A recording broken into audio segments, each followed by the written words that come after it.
Kwa hivyo mwanafunzi wa lugha ya Kiswahili, mkereketo wa lugha, ujambo mahali ulipo, karibu kwenye kipindi hiki Uketo wa Kiswahili, ambapo leo ningependa tuangalie matumizi ya barua kama mojawapo ya mbinu za uandishi alizotumia mwandishi Clara Momanyi. Na kwa leo katika kuangalia barua, tunajua kwamba kwenye riwaya ya Nguu za Jadi, mwandishi Clara Momanyi amejaribu kuangazia barua kadhaa. Kwanza, kulikuwa na barua ya Mrima iliyoandikwa na mpenzi wa kike wa kando tu ambaye alikuwa ni mpenzi wa Mrima.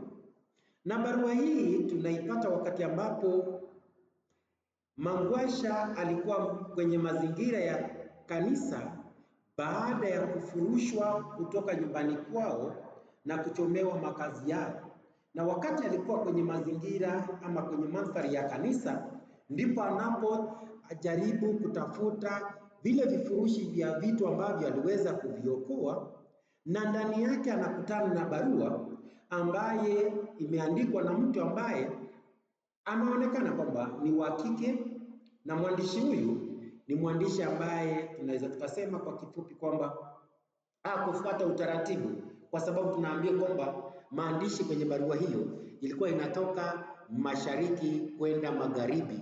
Kwa hivyo hiyo ni mojawapo ya barua ambazo tunakutana kwenye kazi hii ya fasihi kwenye riwaya hii ya Nguu za Jadi. Kando na hii kuna barua ya Mtemi Lesulia kwa mkuu wa ardhi. Sijui kama umekumbana na barua hii. Kumbuka kwamba inajenga sifa za Mtemi Lesulia kama mtu fisadi.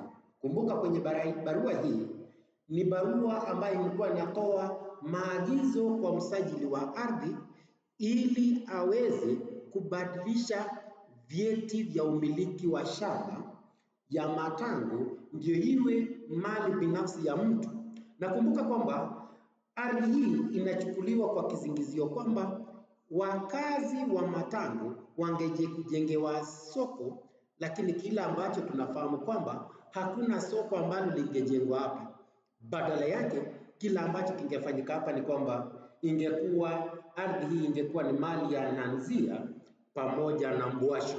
Kwa hivyo hilo ni jambo ambalo lazima tuelewe, ni kwamba ardhi ile ingekuwa ni mali ya Mbwashu na mali ya Nanzia ambaye ni mke wa Mtemi Lesulia.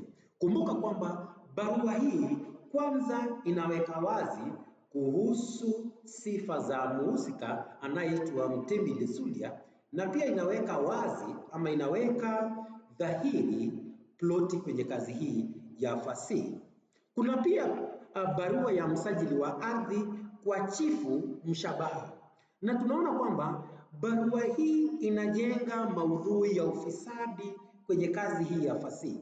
Kwa hivyo tunapokumbana na barua hii, kumbuka kwamba inajenga maudhui kwenye kazi hii. Jambo jingine, inaendeleza maudhui ya usaliti. Kwa hivyo inaendeleza barua hii iliyoandikwa na msajili wa ardhi kwa Chifu Mshabaha.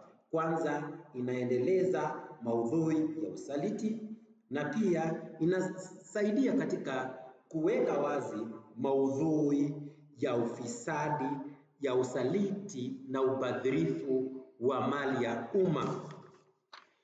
Jambo la mwisho ambalo tungeelewa ni kwamba ile barua ambayo tulizungumzia mwanzo, ambayo ni barua ya aliyosoma Mangwasha na ni barua aliyoandikiwa Mrima, inaweka wazi tabia za Mrima, kwamba Mrima ni mkware. Mkware ni mhusika wa aina gani?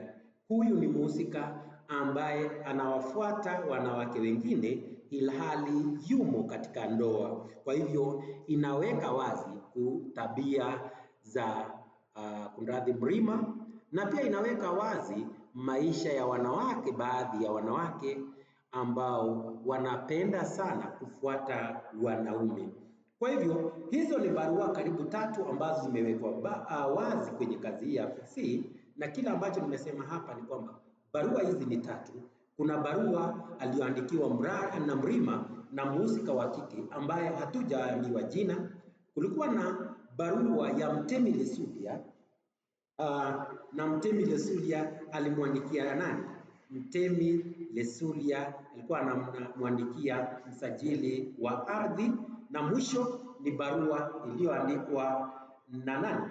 Ni mojawapo ya barua ambayo imeandikwa na msajili wa ardhi akimwandikia Chifu Shabaha.